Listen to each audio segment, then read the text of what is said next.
We're going to give it about 1 more minute and then we will kick it off.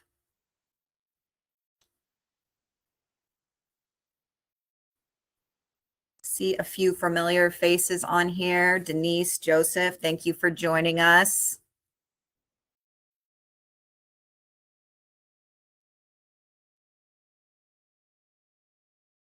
Brian, hi.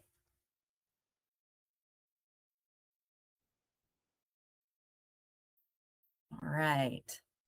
Teresa, Timothy, Mahesh, nice to meet you.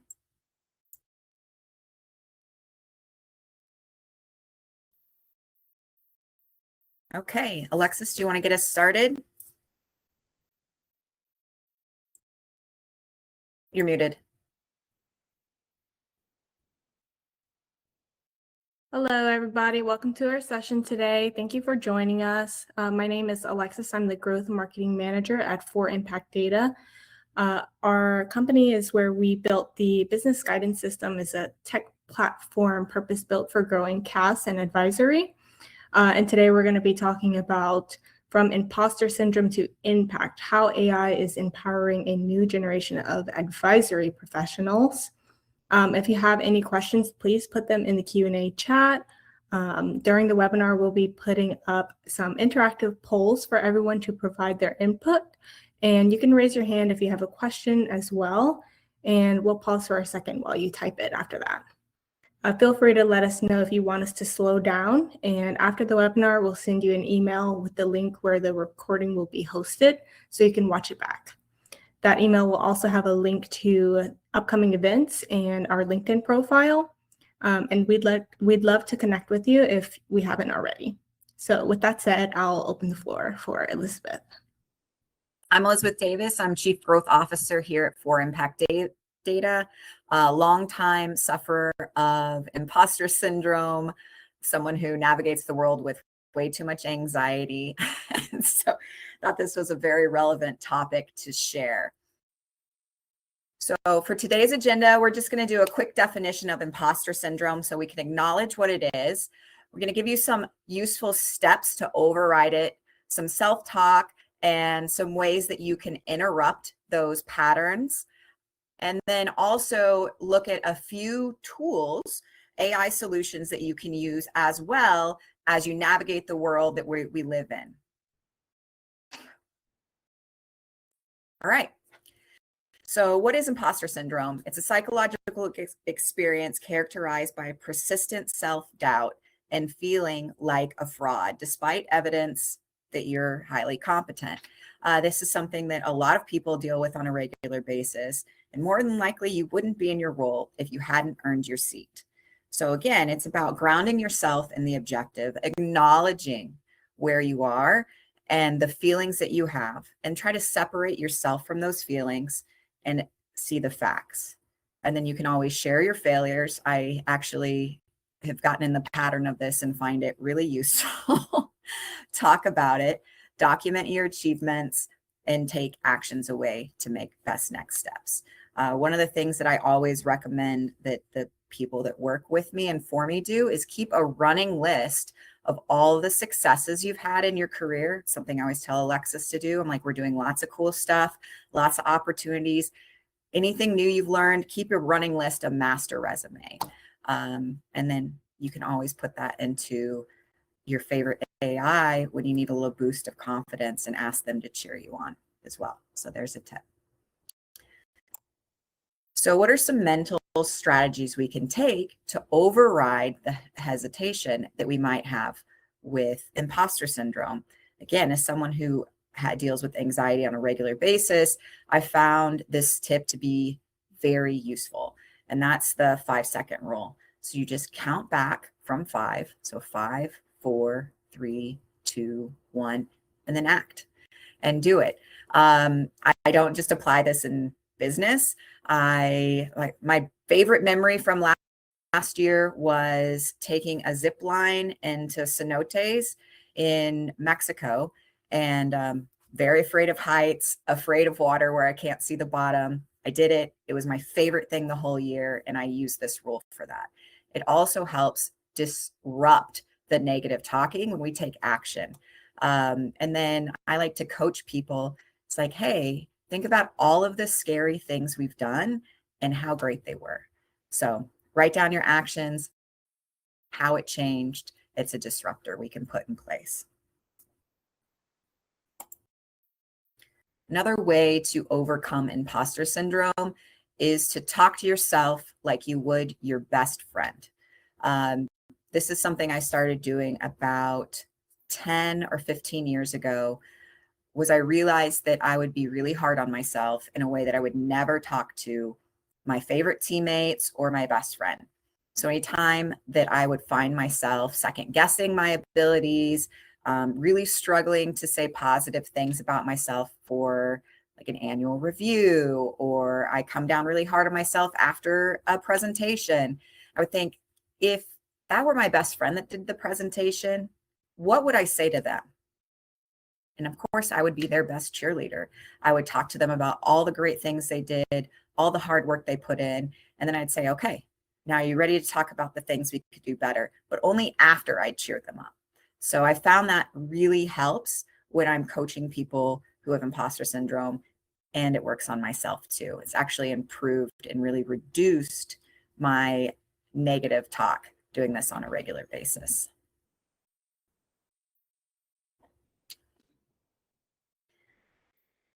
And again, you deserve that positive feedback too.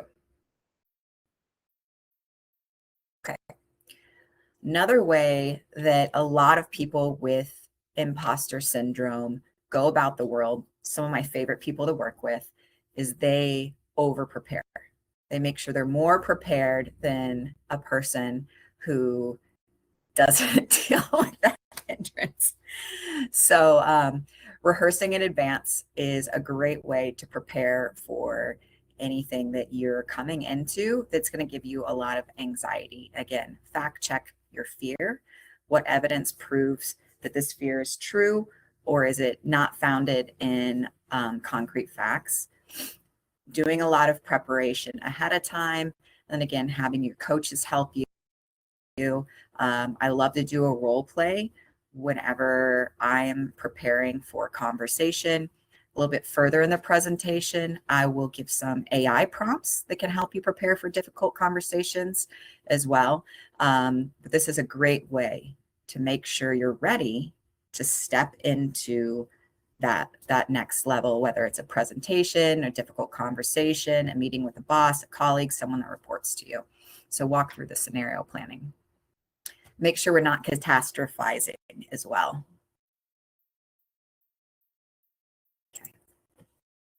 Okay. So we talk about building long-term confidence, especially is as the role of CAS is shifting from transactional to more of an advisory role. I found that a lot of people are hesitant and not as confident to make that shift, right? Like if you've been very successful in your job for 20 years and now you're being asked to step outside of that. I mean, even if it's been a year or 2 years, you're now growing in your role, there can be some hesitation. So think about things that you've completed and learned in the past. How are you qualified to do your role? Practice interactions. Again, check your assumptions, work with someone who can help you along the way, but also, especially in CAS and advisory, remember that you are more equipped for these conversations than you think, and you are giving very important advice to business owners and leaders that need it and may not be getting it ounce-wise. They could be getting it from a neighbor or a friend that's not as qualified as you are. So perfection can be the enemy of progress. We don't have to be perfect. It's really hard to say that as an accountant, where we always are tying to the penny. Presentation, preparation doesn't have to be perfect, just has to move forward. So make sure we're focused on being prepared and not perfect. So if you can think about one way that you can apply this, it could be with a difficult conversation. Even if you can apply this in another situation, difficult conversation with a friend, colleague, parent, can really help move the ball forward.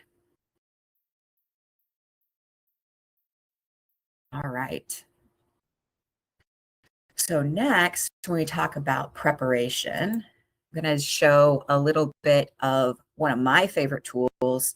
Alexis uses it as well. I use Notebook LM. It's a free Google tool, if you guys haven't heard of it, to pull in a lot of information and consolidate it in one place. When I started in this role at 4Impact Data, it was, I think, Video Evolve that week. So I went and I pulled all the resources I could, dropped them into a notebook, and got myself a nice, concise summary so that I didn't attend. But so when everyone that attended came back from the show, I could have a solid conversation about what were the themes, what were the talking points, who were the movers and shakers that attended, all of the technology that was also there, anything like that. I do this a lot. I like to do it on a regular basis to help me prepare. Let me grab oh my goodness. Now I have to grab my Notebook LM and bring it over. Here we go. So I'm got multiple screens up. So I will give you an example of how well this works. And then while I do that, Alexis, do you want to talk about one of the ways you use Notebook LM? Yeah, so I use Notebook LM because I am new to the accounting industry. I'm fairly new to being in a professional role as well. So I'd like to pull resources from what we develop internally as a company to understand CAS and advisory as in a summary, because in my role, I wear a lot of hats and I can't exactly read through 12-page articles or multiple blogs that like AICPA or CPA.com are posting all the time. So I can pull those resources into Notebook LM, have it generate a summary for me. And it even creates infographics, mind maps, or can create a video with illustrations and talk. You can listen to it and it'll talk to you like they're talking within a podcast. So that's how I use Notebook LM. You've used it to create some more videos as well. So you can see, depending on the way that you best consume data, or again, someone you work with consumes data. My boss, for example, really likes YouTube videos. So he creates videos with Notebook LM. He's turned his investor decks into videos. I like to do audio. The mind map is pretty cool, but I'll show you an audio example right here. It'll give you a prompt. Okay, let's see here. It's going to ask you, do you want a deep dive? Do you want it to be brief, a critique, or a debate? I'll pick brief. And then I can tell it to focus on the themes are reoccurring. See, no, I can't spell reoccurring. And then it'll generate a podcast. You can have two people talking back and forth, or, like I said, a video, whatever format works best for you. I've done this with a lot of topics, and then I'll listen to it when I work out. So I'm doing double duty there. Usually it only takes a few minutes. And then while it is generating, actually show, this is pretty cool for people who like the mind maps, technology automation, for example, and it'll be like tech strategies, AI adoption and accounting. And then 41% use public tools like ChatGPT. 57% of clients want firms to use generative AI. Benefits: improve client service, enhanced workflow efficiency. Challenges: dependency on quality data, implementation cost strategies. It's pretty cool the way, again, you can do this with anything. This is just a bunch of the CAS top articles that I pulled in here. And the really cool thing is you can pull just from trusted sources.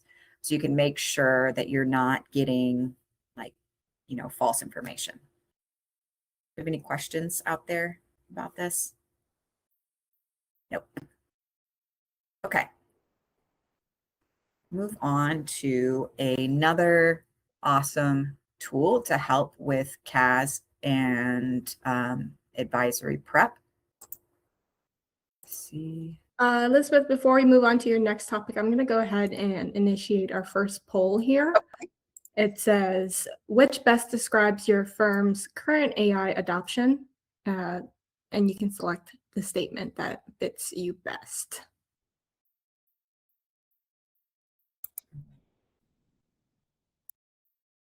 I'll wait for that because I can't see the polls while I'm presenting.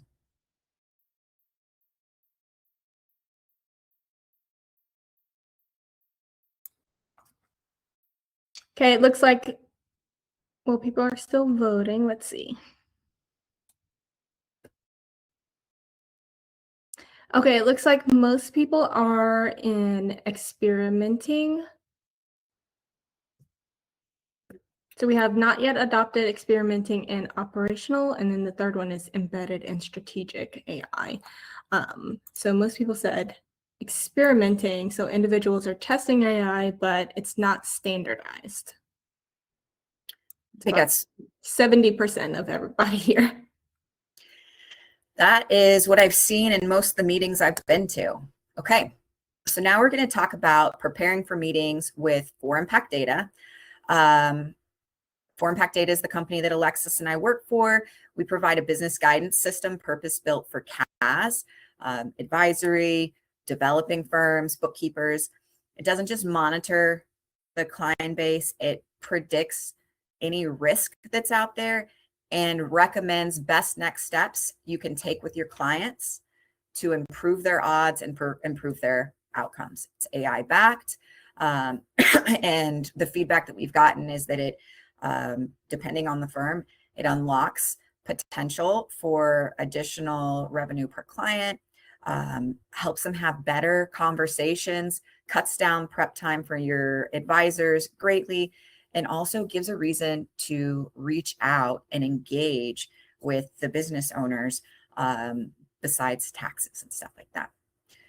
So let me pull over 4Impact Data. Okay, there's a lot of different data that's pulled in here. 4Impact Data connects to your client books. So if you have, let's say, 100 QBO clients and 20 Sage Intacct clients, we can connect in one location and provide you an overview of those client demographics in one place. You have this heat map of where you have some client risk with an AI summary, as well as what is going on with the 5 key metrics: liquidity, profitability, debt to equity, solvency, and sales activity. There's also some very nice client demographic overviews. So if you have your clients spread across different states, different industries, if you're not sure, I find a lot of times when I'm working with firms, they really aren't that aware of their client demographics. It helps you shape your CAS practice and your targets. You can find, okay, I have a lot of professional services clients. Maybe these aren't my best target, or maybe they are if they're lower end. Or I can say, where's my higher annual revenue clients? Okay, they're in manufacturing pretty heavily. Do I want to target more clients like this? It really helps. But when it comes to building that level of comfort in the conversations you have with your clients, we have this advisor center right here where we've summarized key metrics that business owners need to know to understand their business, advice you can provide as the trusted advisor, and action items you can take with them to improve the odds. And there's low and high risk here. So we'd say the client managing their operating cost. This is a high risk item. So margins are very low. Their costs are high relative to margins. That's great. But what can I do about it? We can work with them to undertake a cash management review, supplier reviews, renegotiations, cost center reviews. This can really improve the odds for them. I've seen that those supplier renegotiations are a big deal. We also have vendor information in here as well, so you could find out that your client, this is a conversation I've had with some CAS practices. They get in, they find their client is using 3 different vendors from the same product, and they vary vastly in price. One might be twice as much, and there's no rhyme or reason to why they're using one vendor over another. It's just whoever they feel like talking to. So by shifting and having a strategic conversation with your client, you can really help them move the odds there. And then also, if you have a large book of business and you want to add value to your client on a monthly basis, we have this summary with some nice graphs that you can send to your client and be confident about the conversation that you're giving them, and that there also won't be things that fall through the cracks if you have a large book of business. Okay, any questions about that before we move on, Alexis? No, I think we're good. Awesome. All right.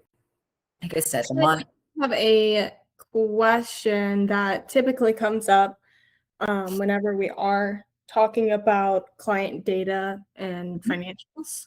So how a common question that people ask is, how do we ensure that the data is secure in this system?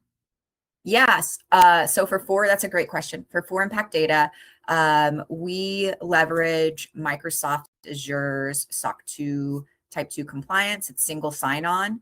We act as a member of the firm when we connect to the system, like I said, whether it's QBO, Sage Intacct, NetSuite, Xero. And then it's single sign-on based on the credentials of your employees when they go in to access the data. And yeah, it's a Microsoft Azure hardened environment.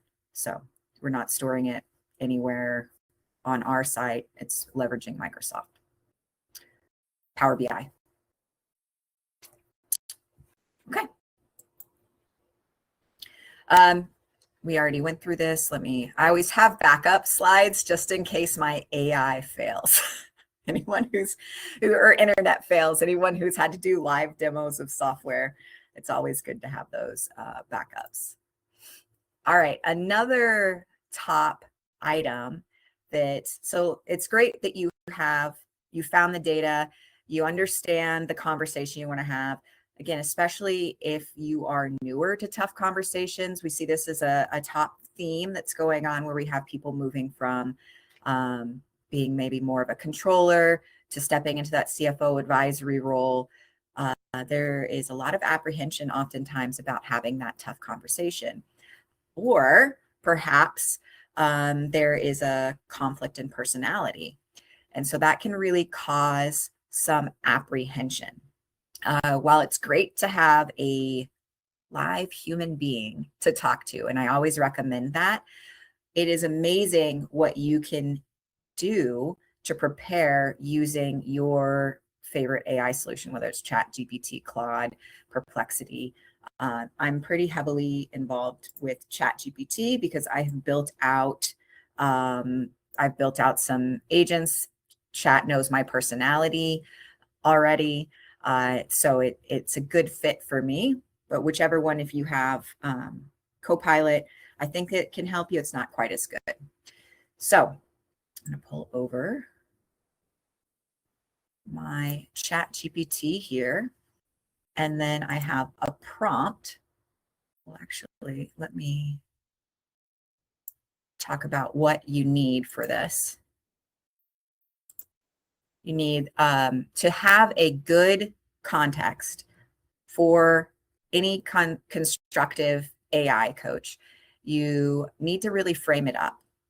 So tell about yourself, your role, your level of authority, your natural style. For me, when I'm in a stressful conversation, I tend to be very blunt, very abrupt, not always well received. That's probably not the best. So I have to do a lot to override that natural state. Conversation details. Who are you going to speak with? What's their role and what's your relationship? So do you have a long-standing relationship? Is it a newer relationship? The situation in a few sentences. Let your AI coach know why this feels difficult. Same way if you had an executive coach. What are your top 3 goals for the conversation? And this is a really good structure as well, so that going into it, you're well prepared. I'm often surprised by how many people don't put a call plan together before they're going to have a tough conversation. And then also outlay, what are your boundaries and your flexibility? So what I absolutely must not compromise on, what I'm willing to be flexible on, deadlines and timing for the conversation. Also, how much time do you have for coaching? Can you sit here with your AI executive coach and spend a half hour working on it, or does it need to be a 10-minute session? So that's important. This can also be used for pricing conversations. I know a lot of people are moving from hourly to value-based pricing, fixed fee pricing, and are very apprehensive about having those conversations, apprehensive about doing the pricing. But once you have the pricing, you need to be able to have the conversation. This can be used for that too. So here is my prompt. And if you want, you can just ask in the chat, say, hey, send prompt, please. This one I've already filled out for ease of the demonstration. So again, I'm telling my AI agent, it's ChatGPT for me, you are an experienced executive coach who specializes in preparing leaders for high stakes, emotionally charged conversations. I'm about to have a difficult conversation and I want you to help me prepare. Use a practical, direct, supportive tone. So your role, so the role of the AI agent, ChatGPT, is to ask me focused questions to clarify the situation and what I want from the conversation. Don't overdo it. Start with the essentials. Help me define clear objectives for the conversation. What does good look like? And the minimal acceptable outcome.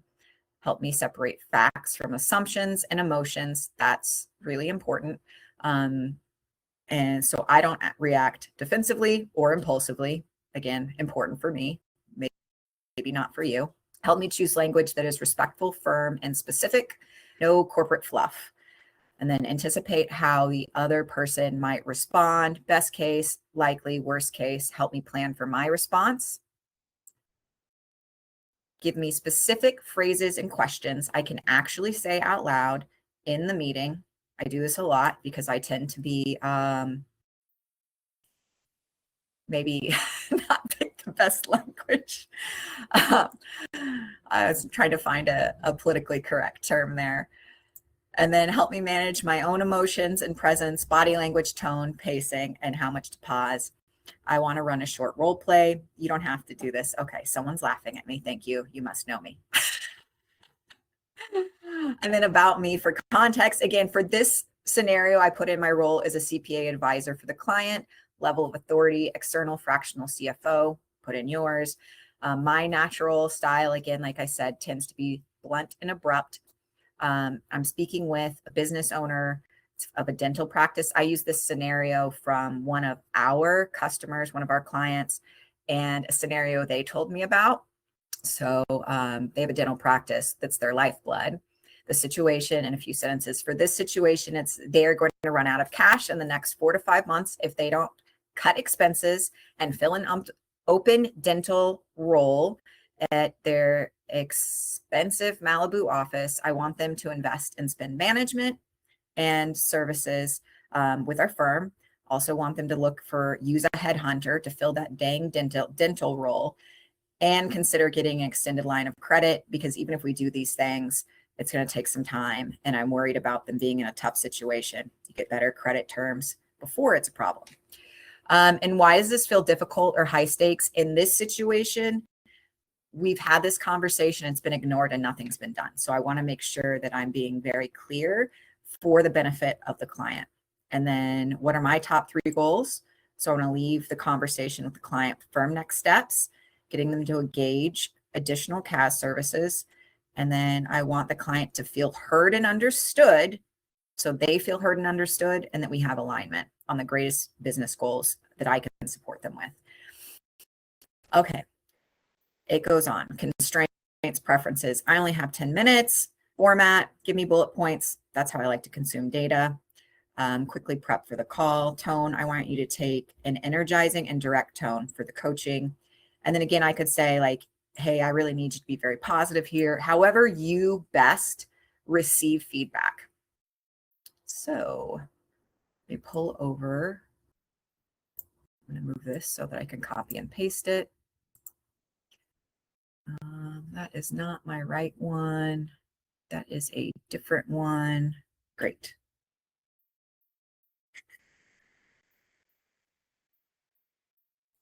This is the one I want right here. All right. And now I'm just going to copy and paste it right in there. And boom, go. Just curious, can we get a raise of hands? Has anyone used ChatGPT or a different LLM for this sort of coaching? Any raise of hands there? I got a thumbs up. Okay. So just want to thumbs up and a raised hand. Awesome.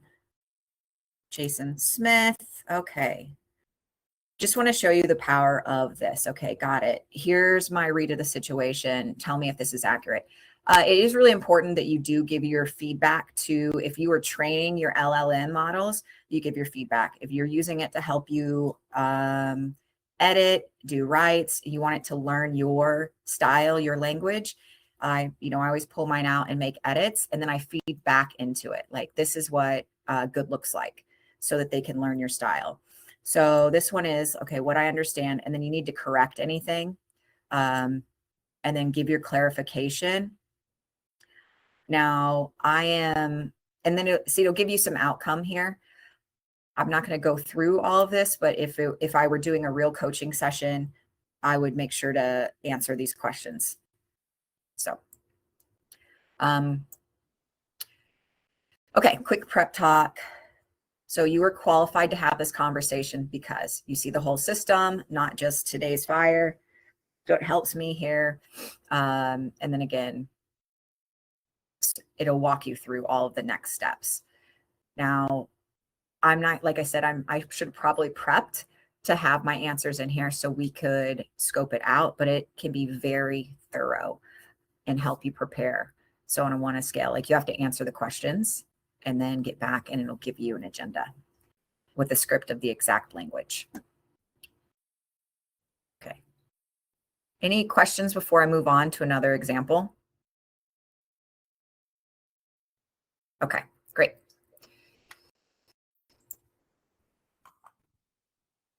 So, really good to know. Again, you have to put your practical constraints in there. So once you have the call, so that we get better, we do the same thing on a post-call wrap-up. You can do it in the same chat, actually. It's really great because it'll have the context right in there and be like, okay, this is how the conversation went. So you start with, if you have a recorder, a call recorder, whether it's, Teams meeting, transcript, we use different call recorders. A lot of people use, I think, like Fathom. I love Jump personally. They're SOC 2 Type 2 compliant, purpose built for, people who are doing advisory work, financial advisors. It's built for the industry. But whatever, if you have a call recorder, if not, you can summarize it, put it back into your chat, identify what I did well, and give me some examples. Analyze my executive presence. So how was my body language? If you had a video call, highlight 3 to 5 key growth areas. You can ask again, like, tell it how you prefer to receive that information. Give me alternative phrasing, suggest simple conversation structure. And then also, one of the things I like to do is like do a recap of what is my best next step based on this information. So that can always help me move forward too. So it's really good and productive that way.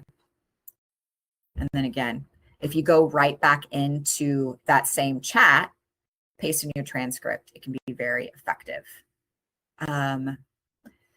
Another way that I like to use ChatGPT is for preparing CPE sessions. Like this one's not a CPE session, but I'll use it to prepare again I have my framework that I've already built out for CPE certified sessions. Hold on here, let me pull it up. And then I don't know if you guys know this, I have about projects. I have a project set up. I dropped in what the criteria was to make it a CPE session.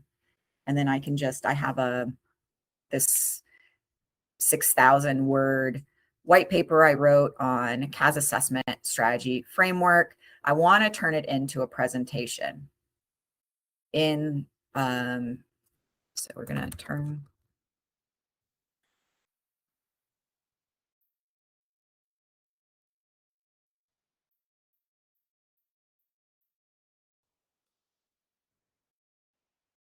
And it'll help me format my thoughts that I put together, my white paper, into a session that I could present. And again, you can always play with this to do the rework if you need to, but this at least helps me get that outline. I know a lot of firms they love to have the credential, like have their presentation set up.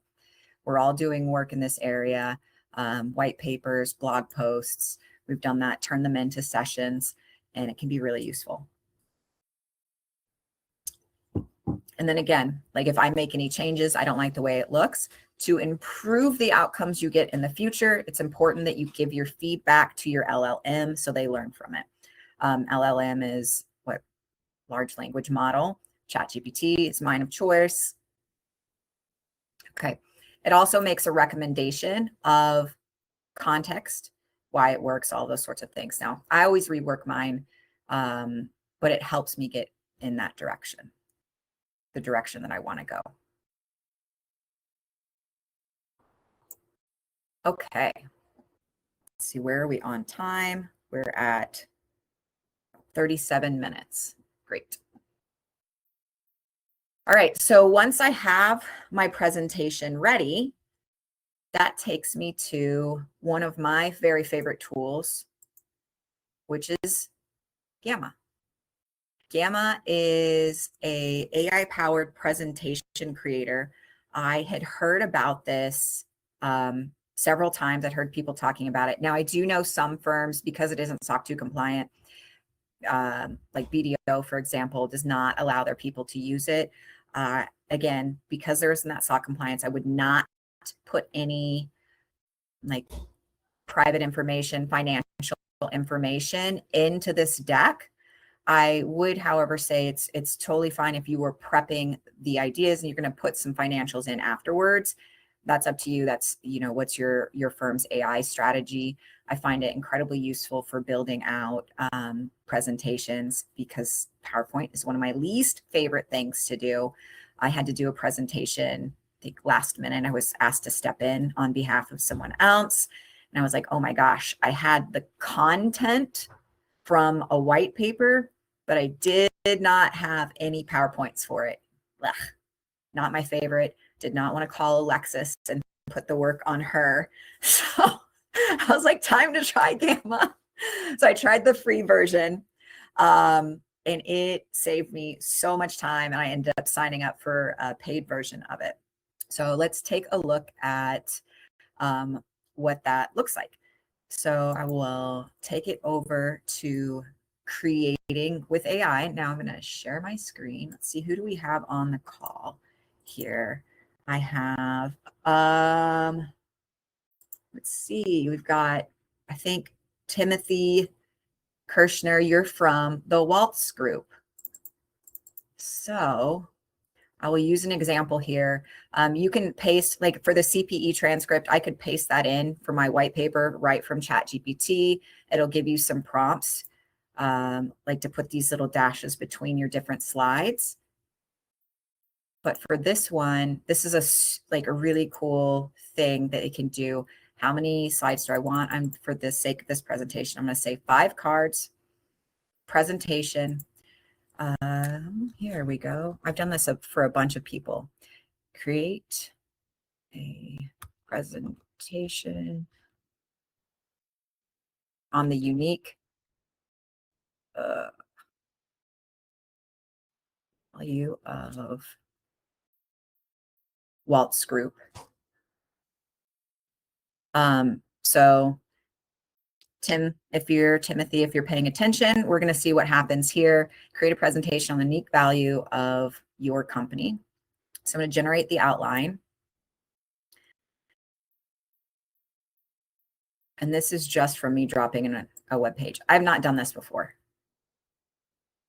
So we can see Walt's Group CPA, ultimate accountability in accounting and advisory, a legacy of trust, expertise in Lancaster, Pennsylvania, comprehensive services that drive business success, trusted by clients with shared value and proven results. Why choose Walt's Group CPA? I don't know your firm, so you're going to have to tell us thumbs up, thumbs down if that summarizes your firm's core values. And then I can choose, do I want a lot of text, minimum text, detailed, or extensive? They have some, oh, I got a thumbs up. Yay. There's some different formats. Alexis and I took our branding document and dropped it in here for the format. They also have some other ones.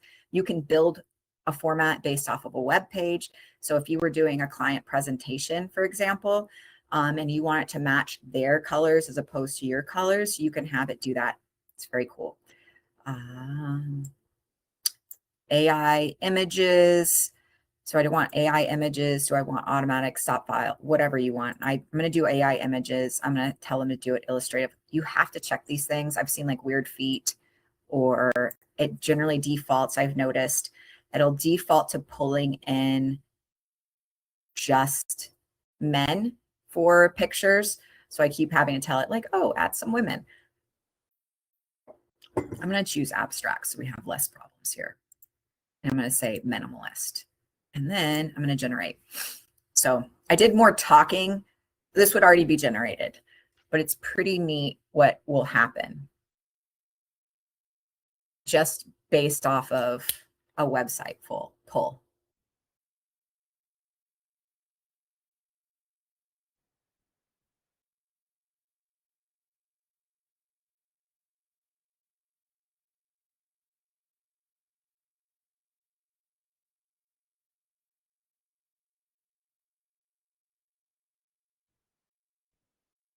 There you go.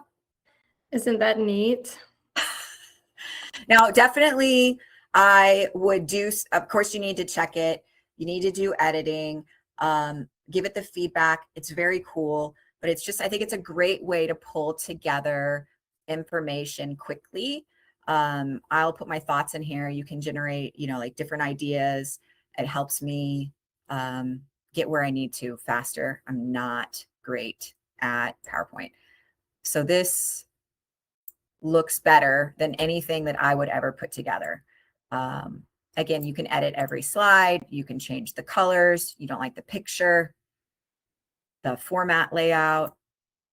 You can also export it as a PowerPoint if you'd like to edit in PowerPoint. Yes. I actually find it easier to edit in here. Maybe Alexis, you find it easier in PowerPoint. But there you go. You can see how it pulled together very quickly. I did put 2 women in there, so that's great. Maybe it's learning from my feedback.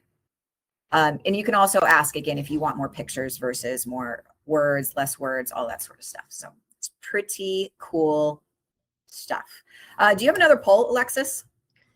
Yeah, so my next poll is, what is the hardest CAS or advisory challenge you're trying to solve right now for your firm? And if one of the options isn't on here, you can go ahead and drop it in the chat. So we have bandwidth, so struggling to manage multiple clients at once with advisory, cost or how to price advisory, client retention, employee turnover. We've heard an example of that from somebody. You don't know where to start with CAS or other. And if you say other, please drop it in the chat and we can talk about it.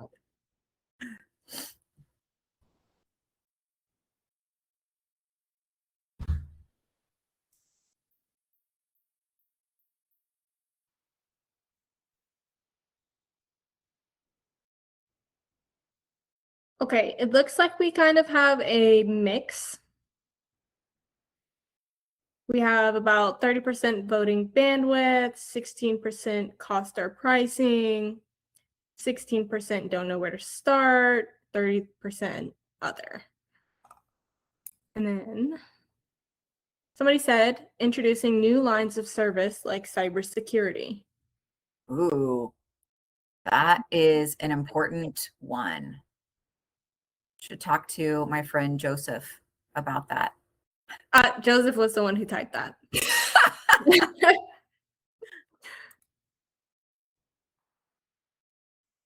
Do we have another poll? Yes, we do. Okay. How valuable was this session for your role as a leader building advisory teams? So we should do that one last. Let's talk about what's the hardest CAS or advisory challenge you're trying to solve right now. So I think with For Impact Data answering bandwidth, you can manage all of your clients in one platform. Elizabeth, you might be a little bit better at explaining how we can manage bandwidth. Yeah, absolutely. So that's actually a great topic. I think I already closed my For Impact Data demo, but one of the things that there's a couple of different things that we've heard from our clients. One is the overview of all of your clients in one location from the advisors, the heads of the practice that are using For Impact Data. They'll talk about how they will find things that they would have never seen otherwise. Every firm I've talked to, they've had instances where a client has come to them and said, why, I'll use the cash example. Why didn't you tell me I was going to run out of cash? And it would be, well, they weren't paying for that service, right? However, that's something that we should be doing as their trusted advisor. So our software surfaces that instantaneously and makes it easy to have the conversation without having to spend hours digging through the data and noticing the trends. Also, it reduces the time of prep for calls from hours to minutes so that you can have more in-depth conversations with more clients without adding headcount. So it allows you to give a deeper level of service to more of your clients and offer those additional service lines as well so that you can have, you know, those extra service lines per client, higher revenue per client, higher revenue per partner, all the important things that we care about.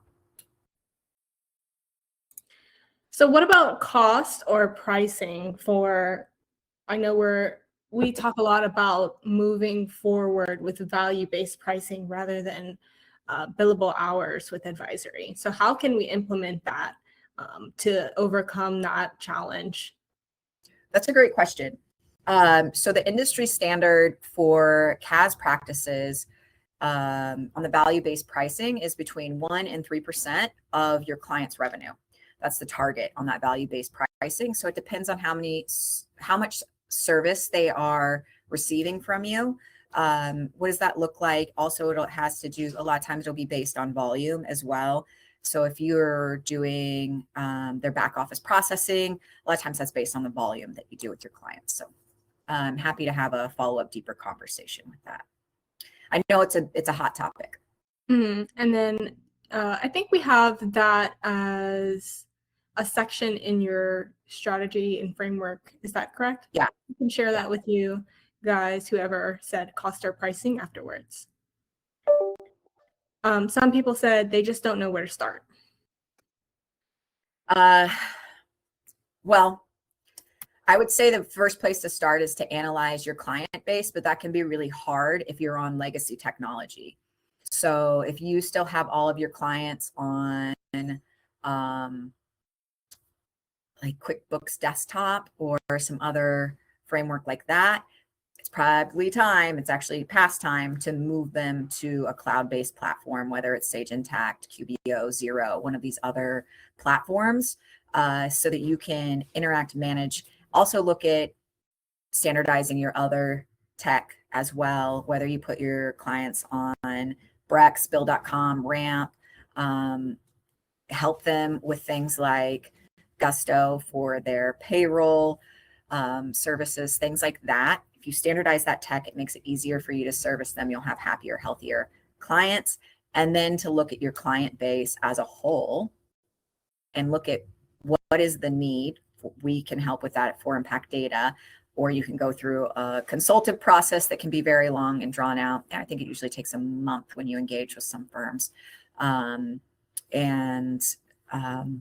Look at like what's a good fit for you, for your clients, because everyone has clients that aren't a great fit for them. And then what isn't, and you want more of the good clients and probably fewer of, like let go of 20%, focus on the top 80% or vice versa, depending on your strategy. Awesome. Those are It's a great place to start. So we can circle back to what Joseph said. He said introducing new lines of service like cybersecurity. So that is a challenge. And depending on, again, that line of service could be through a partnership. It doesn't have to be something that you provide in-house. You could have a partnership and refer out for those lines of service and, get a referral fee or something like that. You have an agreement. I know there's some firms I work with where they'll have a partner they work with, and for them, they're not taking any revenue, but their clients will get a 10% maybe discount on the service line when they're referred out for whatever those service lines are. But also, like, what do your clients need, and what are the skill sets of the people in your firm?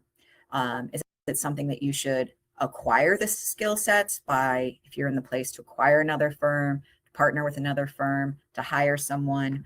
It's things to think about.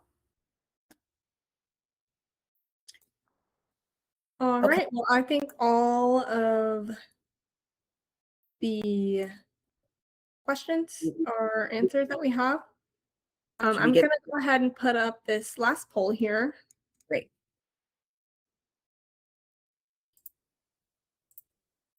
While people answer that, do you have a closing, Elizabeth?